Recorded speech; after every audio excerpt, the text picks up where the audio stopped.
This episode changes everything we know about Critical Role and Exandria. It just completely changes the scope and perspective and everything we've seen in the Critical Role universe so far. When you Job well done, Brennan. What the fuck was that? How's it going, guys? Welcome back to Fraud on the Telly. In today's video, we're going to be talking about everything that happened in Exandria Unlimited Calamity Episode 2, an episode which, quite frankly, changes everything. I just finished watching last night's episode, so this is going to be my off-the-cuff thoughts and reactions. As always, if you enjoyed the video or learned something new, make sure you like, comment, and subscribe. Let's get right into it. So, Xerxes and Nidus find themselves at the Hall of Prophecies, wanting to investigate why it is inexplicably closed. They come to learn that there's only one oracle around, apparently, all of the others having gone mad. About 2 weeks ago, one oracle had a prophecy that was deemed to be false. We come to learn this was very wrong. The prophecy itself was of the falling of the city of Avalere and basically what will become the Calamity. Her madness then spread to the other oracles, but the wizards, in their arrogance, I guess, believed that the prophecy couldn't be true, therefore they must have been crazy, well, when in fact it was right there all along. Also, 2 weeks ago is about roughly when Vespin Chloras was committing his little experiment, so it starts to make sense why they were having such visions. Xerxes goes to speak to this first oracle, the one that had the original prophecy. Brennan does something really kind of sneaky here as a DM. He says in character that she can only handle one-on-one conversations right now. This basically guarantees Xerxes this one-on-one time, giving us the scene that we get with Asmodeus. So Xerxes goes in, he sees this waterfall on the wall, he casts Divine Sense, he sees in the reflection of the waterfall Asmodeus laying on the bed where the girl is. He enters it, going into some kind of spirit dream type thing. He is now face to face with Asmodeus. So here's where it gets crazy. Everything that Asmodeus tells Xerxes basically changes everything we know about Exandria and the Calamity up until this point. Well, that is if we're going to take his word. But let's say that everything he's saying is the truth. So what does Asmodeus tell us? He tells us that he was no different than his other brethren gods, the prime deities, once a celestial. He came to this world of Exandria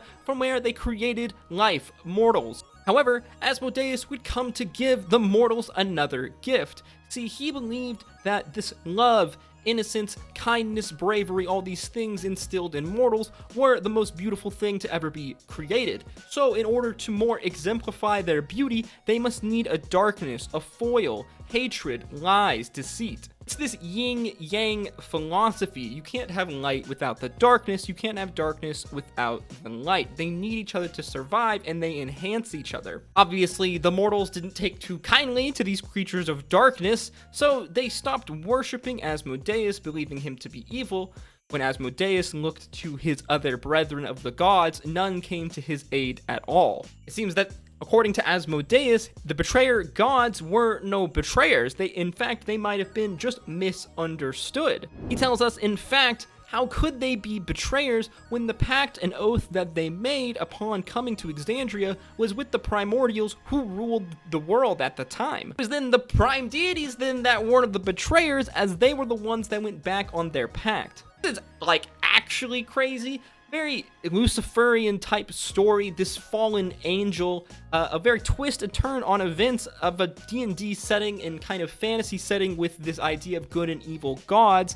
It turns a lot of the tropes on its head. Well done, Brennan and Matt. Obviously, that is if we are to believe them, because here's the thing. We know that the Calamity happened. In the Calamity, a third of the populations of mortals remain once it's all said and done.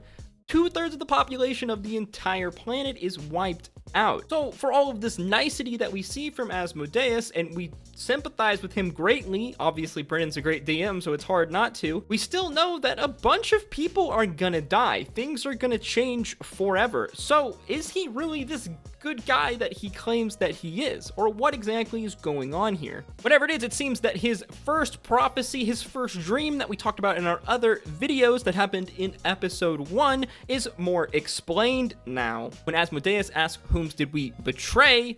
We now know he's referring that they did not betray anyone at all, at least from his point of view. It's also interesting because apparently Xerxes actually did save Asmodeus in some way. It's hard to know exactly what's happening because it's like a dream world, but not at the same time. Xerxes asks Asmodeus, so why did you come here? What are your intentions?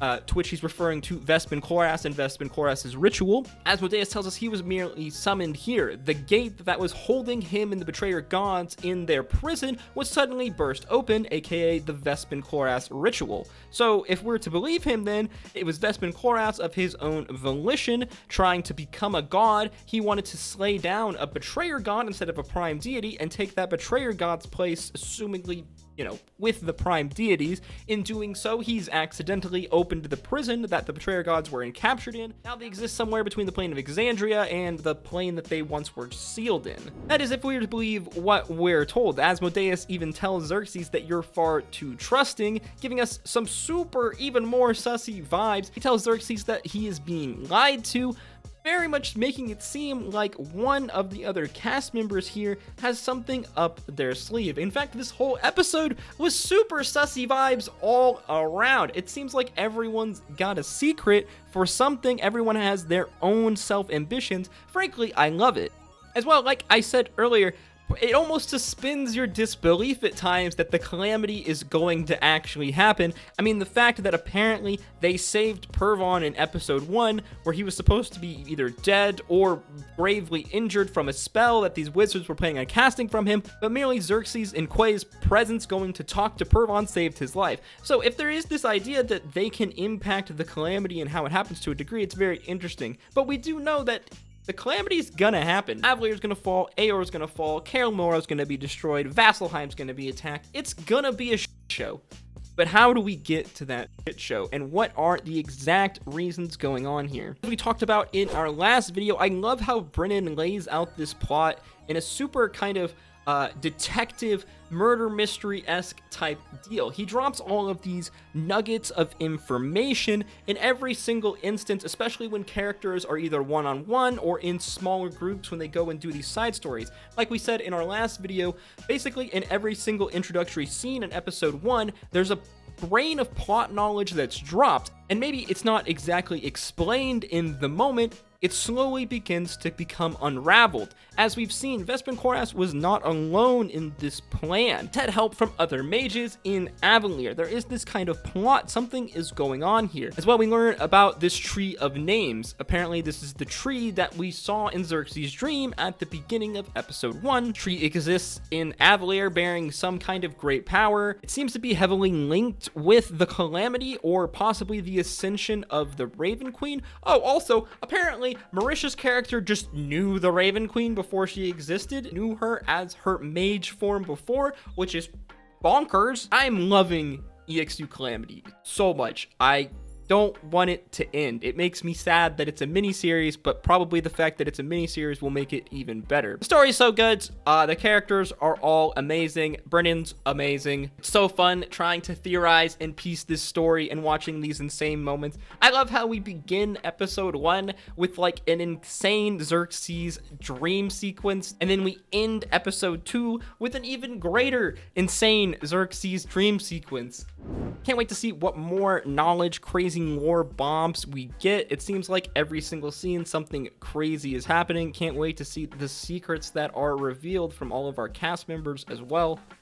This episode changes everything we know about Critical Role and Exandria. It really does. If these prime deities aren't the gods or the creatures that we think they are, if it's all true, then they aren't these good, benevolent creatures who we are led to believe they are. It just completely changes the scope and perspective and everything we've seen in the Critical Role universe so far when you imagine all the people who worship these gods and just have this story wrong. But that's only if we believe the King of Lies. What you think in the comments down below. Full breakdown of this episode video on the way. As always, if you enjoyed the video, make sure you like, comment, and subscribe. Another video on screen now, and I will see you all in the next one. Peace, love, adieu.